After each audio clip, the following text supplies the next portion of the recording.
Hi, my name is Keith Duncan, and I chose to present on Kennedy High School.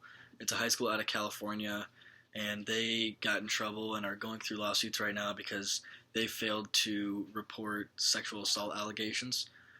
It all started with an assistant water polo and swim coach. His name is Joshua Owens.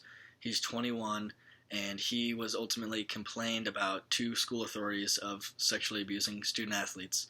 The initial response or report came from one of the high school teachers, Ian Sabala, and he reported it to the head high school coach, Eric Pierce, and it just ended from there. Pierce threw it under the rug and didn't tell anyone about it. Also, emails, letters, and reports were obtained by the Buena Vista police that showed accounts of sexual misconduct that were not acted upon, like I said. Some of these students were as young as 14, and the high school still failed to report them to law enforcement. Owens allegedly molested and masturbated in front of numerous children at the school and regularly commented on their body shapes and figures, talking about their breasts and other private parts. Eventually, Owens pleaded guilty last August to one count each of oral copulation with a victim younger than 16 and sexual penetration of a victim younger than 16. There's also 6 misdemeanor counts of child annoyance. He was later sentenced to 6 months in jail. Like I said, Eric Pierce, he was the head coach. There were rumors going around that Owens was trying to date Pierce's daughter, and again, he just threw those under the rug and wouldn't tell anyone about it, and he was ultimately fired, and they brought in a replacement. I'm probably going to butcher his name, but his name is Bahram Hajre. He was hired as a new head water polo coach. He worked at a USA swimming area in California and has been, very high up in the community then. But he was quickly arrested in April of that year and was charged with nearly 24 felony and misdemeanor charges, including lewd acts upon a child, sexual penetration of a minor with a foreign object, child annoyance, and sexual battery.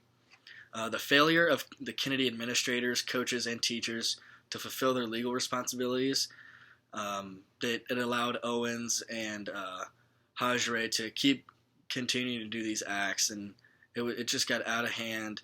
One of the freshmen at the school said that Owens asked to have sex with them multiple times.